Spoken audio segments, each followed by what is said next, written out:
Good morning, everyone. Today is, let me get my camera straight. Today is May 24th, 2021. This is StockCast, your pre-market show. My name is James Mason. With me is Todd Derby. Todd, how you doing this morning? I am doing well, doing very well. Had a good weekend. Today I'm wearing a camo green long sleeve shirt that's very comfortable. So for those inquiring minds. Yes. So if you guys were a part of our email, you would understand, what we're talking about. 1 second. All right. Stand by one moment. All right. So pre-market, how we stand at the moment. Let's see. The Dow futures are currently up 137 points. The S&P 500 is up 22 3/4 points. Right now, up 23, just jumped up. And we are looking like it's going to come out a little bullish today, but I'm kind of expecting it to pull back and just kind of get choppy. So we'll just really have to play it by ear. This choppiness is going to stay around for a little while because the volume is going to be kind of low until roughly August. So just be prepared and keep in mind that if you're trading options and swinging option contracts, it's probably going to eat your premiums up if you're not the contract writer. So keep those position sizes small, guys. I mean, it's really the only way to survive and continue trading to the following day. So we are going to start a new segment in StockCast called Mail Call. And this is where you guys are going to text me at this number that is streaming at the very bottom of your screen right now. You'll text me your stock market related questions, and we will talk about them on the air if we can get to them. So we're getting a lot of text messages in, and you guys don't have to text during the live show. You can text anytime you want. So just keep that in mind. And again, that number is 615-981-4715. So let's go ahead and take a look at what questions we have so far. And as you can hear the phone going off in the background, I might have to turn it off. All right, guys. No, why don't you check your phone real quick as a courtesy to whoever texted you and see if it's something important. Well, I got a show going on. All right, guys. Let's go ahead and let's talk about the first ticker. Let me go ahead and get my charts up. And first ticker is GE. So first text that came in was, what do I think about GE at these levels? I keep reading about them making deals and signing new contracts to sell more engines, but for some reason, it just stays mostly bearish. Well, GE is honestly a shit company. Is that the technical analysis? Yeah. GE has struggled with so many internal issues over the years, and to make matters worse, their share structure is horrendous. They have almost 8.8 billion shares outstanding with the float of almost 8.8 billion shares. And when you just have that many shares out in the market, it's going to take so much to move it. And that's just one of the reasons. I mean, we could really, really, really talk about this all day long, but that's just only one of the reasons why GE struggles overall. Just way too many shares on the market. And again, like, they have so many internal issues. it just gets beat down. I mean, it's really actually it's not even a good stock to short. It's such a slow mover with all those shares on the market. So sometimes like when you're listening to the news about a company and you hear about all these contracts that are taking place and you just keep thinking, why is this thing not really moving? Once you take a look at their share structure, that will probably answer a lot of your questions. And again, it goes back to just having an astronomical amount of shares out in the market to where it's just not really going to matter. They could have the greatest news in the world, and for 8.8 billion shares to start getting bought up, man, GE really has to pull something out of their backsides to get everybody to jump on their FOMO train and really just dig in deep to them and help push them up. So me personally, GE is just like one of those stocks that it's not even really worth your time trading. It doesn't matter for me. It doesn't matter the contracts that they sign, how much money they bring in, or even lose. It's just too diluted, in my opinion. So that's just my quick opinion on GE, General Electric, and you can literally see it on the chart. Now we do have this little cup and handle that's starting to form, and what GE will probably do is pull back at some point here, come back down, and then later in the future, months later probably, it will break out and probably come back up here and probably test this $20-some lower range. But we're talking a long ways out. So this is ticker GE. All right, let's see. Our next, what's that, Todd? I'm going to talk about SPCE, Virgin Galactic. So we talked about Virgin Galactic last week, and long term, I am extremely bullish on Virgin Galactic.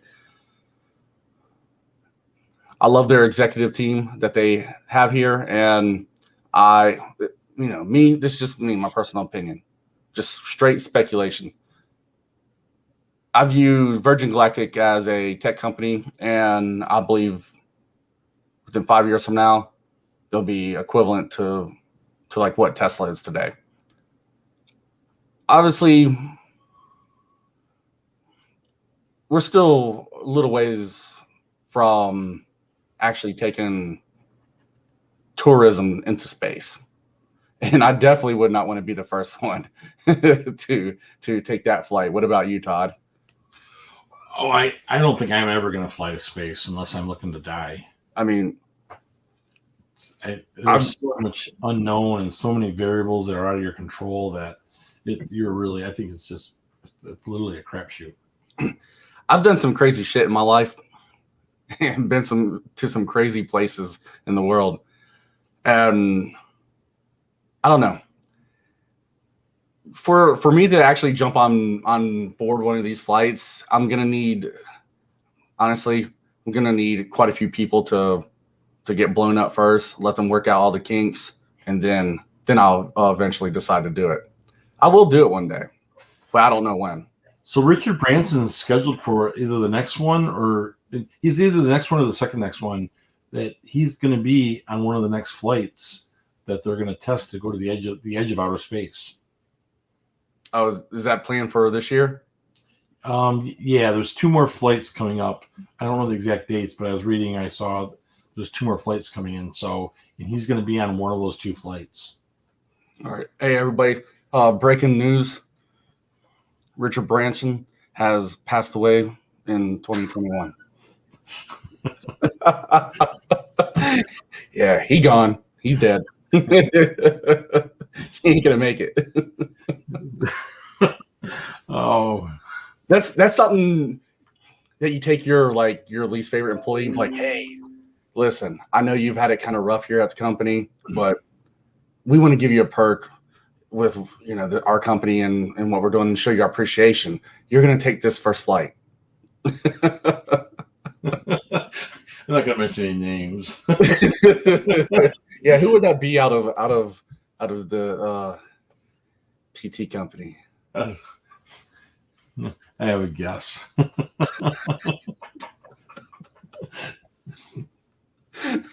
We're just joking around, guys.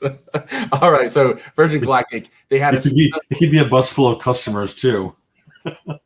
Like, hey, congratulations, Timmy, you won a trip. Hey, there's definitely quite a few customers that I've fired that I put on this flight. Exactly. And I don't even care if that offends anyone. All right, so Charlie asked, he says, Charlie here, calling out SPCE Virgin Galactic. Looks to me sold off in prime for, that was actually my typo. I typed that in. That wasn't Charlie's.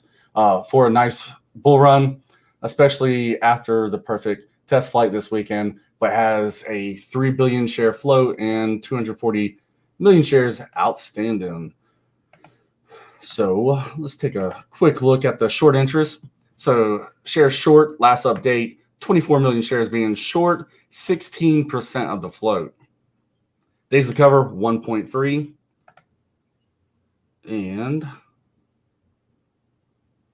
let's see. So Charlie, I'm not sure. You may be looking at authorized shares for that 3 billion, but what I'm seeing on my end is shares outstanding, 200, and we'll round it up to 237 million shares outstanding, and the float is 150.6 million shares for right there. So, like Charlie said, we did have a successful flight this past weekend, and you can see pre-market. Let me put it on the 5-minute chart really quick. You see pre-market.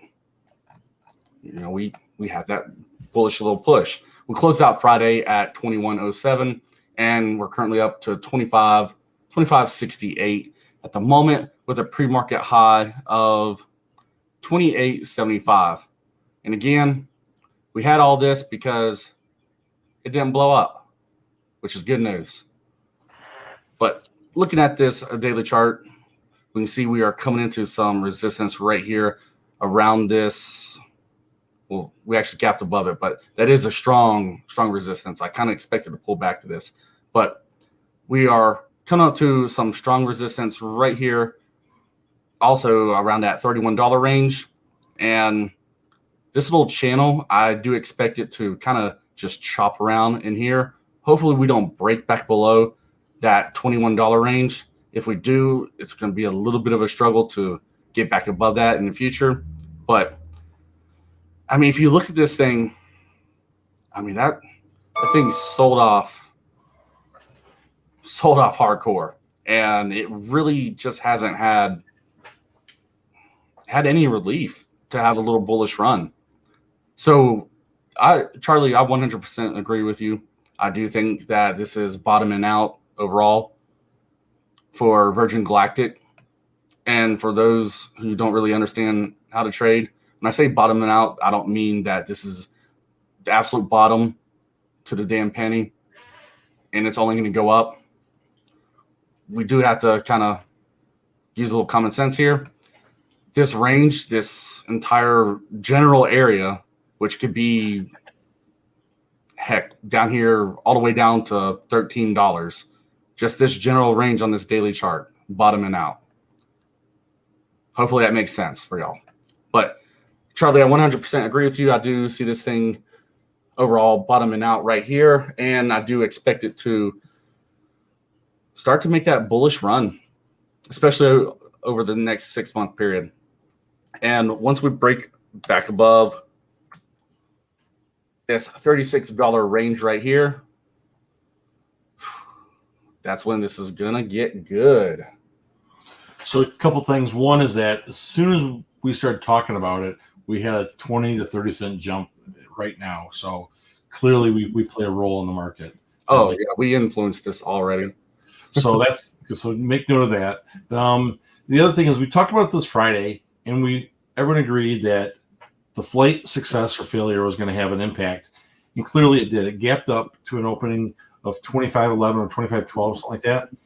And then it spiked up to 28. And that had to be shorts trying to cover before it got out of hand. And then it settled in this trough of 25.20, 25.30, 25.40. And it's just been sitting here all morning. So I don't think this is going to offer a lot of potential in the short term until they have some more positive news or another positive flight. I agree. So for this one, I mean, we still have we have plenty enough time to actually make an entry into this. Or for me, I do have a long-term smaller position here. I actually only have 150 shares, and I'm upside down on it anyways. But now that we have actually pushed up here, I'll probably just start slowly scaling in. And again, like this, I'm not going to get heavy in this overall just because I'm not really an investor. I mean, like long-term investor. We're going to see how this goes over the next 5 years with me holding this. And I just hate to have my money tied up for that long. I'd rather just be moving it elsewhere. But that's just me personally. But I'll probably add 25 more shares to this. So, I mean, like nothing big time at all.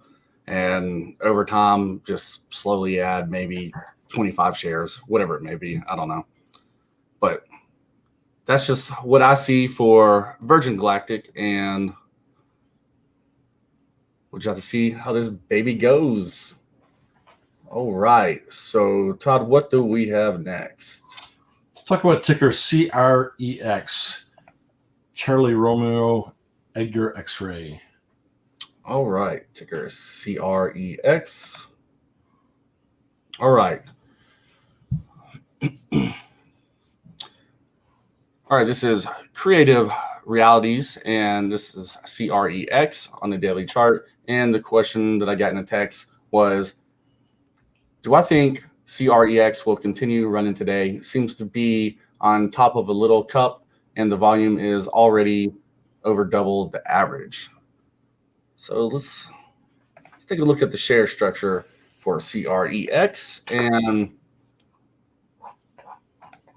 so last update for short interest, 438,000 shares being shorted, roughly 7% of the float. Shares outstanding, 11.7 million shares. The float, 6.3 million shares. So I do like this low float. And just kind of skimming the news off the top, we have a few filings. Not really too sure what they say. I do see an S3 on April the 2nd, so I'm interested in that. The Form 4s I really don't care about, which, I mean, if the insiders are buying in those Form 4s, I would care about it. But I care more about that S3 than anything else. So I do actually see on April the 12th a form effect. So this is really kind of like piquing my interest here. I'll have to dig into this once we end the show. So looking at this overall daily chart here, I would have to say that this is kind of in the range of bottoming out. And let me go and draw a support line there. And when I say bottoming out, I mean, we potentially could still go down to this lower 80-cent range. So just, kind of trade with caution here. I know a lot of people, when I say, oh, yeah, I'll make an entry here, and then everybody jumps in it and it pushes, a low floater up, and then it pulls back hardcore. Everybody's like, oh, James, you suck ass. I lost 7 cents on this trade. I'm just like, well, you should have scaled in. I mean, shit. I don't know what to tell you. But I mean, if we look at this thing overall, we can see this, honestly, a beautiful cup and handle. That is beautiful. I mean, just look at them curves. It goes up, and then, I mean, Todd, I'll be honest, this is one of the best looking cup and handles I've seen in a while on this daily chart. So just, I mean, look at that thing. So And we see it, making this nice cup, and then it's pulling back to start forming this handle. And it's a big wide cup. Yes. So we can see that it is pulled back right here and bottom out in this range. And currently pre-market, we are up 43% at $1.88. So what I kind of do expect happen today is, let me back out to this 5-minute chart really quick.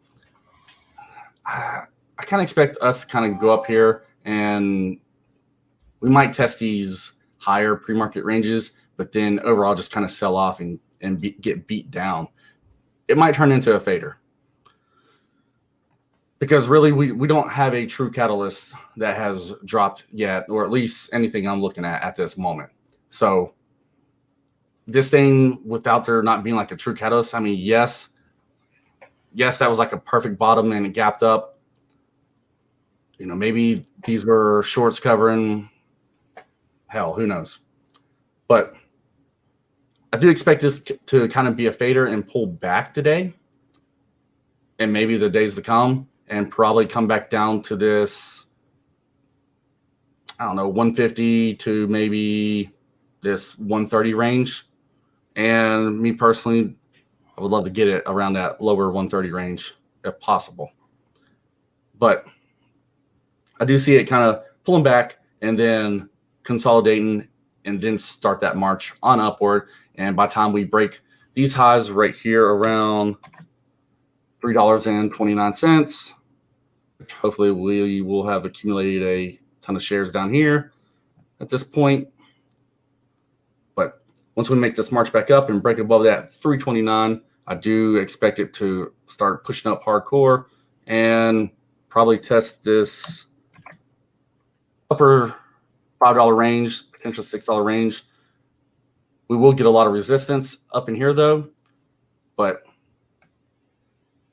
if we do break above that point, we potentially could come up here and test this mid $7 range. Now, keep in mind, this is a low float, and if they would drop some sort of amazing catalyst while this is making its march up, this thing could just keep running. There's no telling with these low floats. And this is where that S3 form and that form effect for me will come into play a lot. And I'll just have to take a look at it later. Actually, shit, you know what? Let's just take a look at that now, because I can't get it off my mind. Okay. Like, y'all have a choice. This is my rodeo. We go where I want to go. All right. Oh, shit. This is not what I want to see. So it still could push up, but this is not the S3 that I want to see. The S3s that I like to see, and I'm sure a lot of y'all in the comments have already taken a look at this S3 already, and was probably like, oh yeah, James ain't gonna like this. This ain't what he looks for. I hate to see the ones that already declare a certain amount of shares to sell. The ones I look for is when it says that they're wanting to raise, $75 million, $100 million, whatever it may be. So this kind of dampers my little parade. But we'll just have to see what it does. Now, again, if it does come back down here to this range between 150 to 130, I will take a position here, just because overall, I mean, heck, we still only have 11.7 million shares outstanding. And adding on, I'll just round the other amount up. Adding on another 3 million shares still ain't crap. So I do want to see a pullback. And if we get that pullback down into those ranges, I will slowly start scaling in, probably about 1,000 shares at a time. I don't plan to get too heavy in this one, just because I already have more than enough irons in multiple fires right now. So it's kind of hard to manage so many trades at once. But that is what I'm looking for this ticker, CREX. So great text messages coming in, guys. I appreciate that. Keep them coming in. You can text them anytime. So let's take a run through the comments really quick. So good morning for everyone tuning in. Todd, do you see anything in the comments? Nothing of high priority. Plus, we're only 15 minutes from the opening of the market. Yes. All right. So hold on, I'm just getting through it really quick. Hold on, I gotta toss this up. Oh, y'all know about that. The diamond eggplant and the diamond peach. I can't. If you don't know, I can't explain it on YouTube because we don't need a violation. Yeah.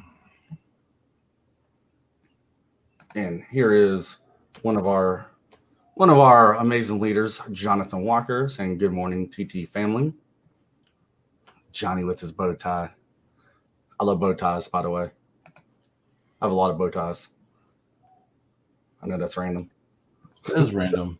It's surprising. I mean, hey, you should. I have quite a few custom bow ties. That's something I really. That's like my thing.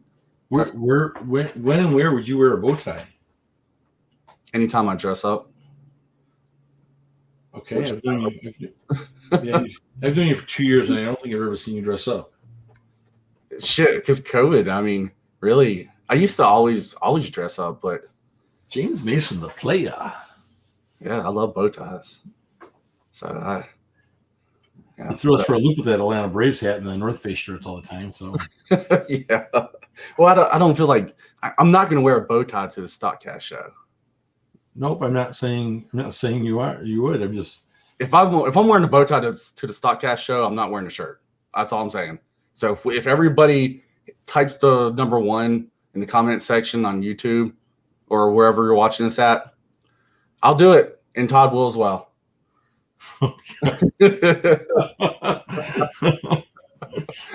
Oh man. All right, so let me just keep running through all the comments really quick.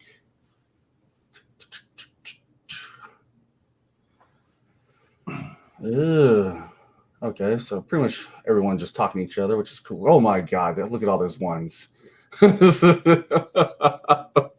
man, oh man. I don't know if they're excited to see us in a bow tie or see us topless. I don't know. I think it's the bow tie. I think they want to see my custom ties. That has to be what it is. Has to be. The Penguins jersey. Man, actually thinking of that, I should get a TT custom bow tie made. That would be sick. All right, let's wrap up. Okay, Dad. Exactly. All right, everyone. You're back on track. Yeah, we got a little delayed today. Yeah, it is what it is. So, all right. So the market is about ready to open up in 12 minutes. Again, I do expect choppiness to happen in the market today. So be safe, guys, especially if you're trading options. This market is just a premium killer. And this is why I've been heavy just trading shares lately. I mean, unless if I'm day trading, I'll trade options. But other than that, we appreciate y'all tuning in. We hope y'all enjoyed the first segment for Mail Call. Let us know if you thought it was beneficial or not. And again, that number is at the bottom of the screen. It is 615-981-4715. You can text us anytime, and if it's a decent question, hey, we might just feature your question on air. So we appreciate y'all tuning in. Todd, I'll let you depart with the magic words. Hey, have a great day trading. Be safe, be smart, and we will see you tomorrow morning. All right. Take care, everyone.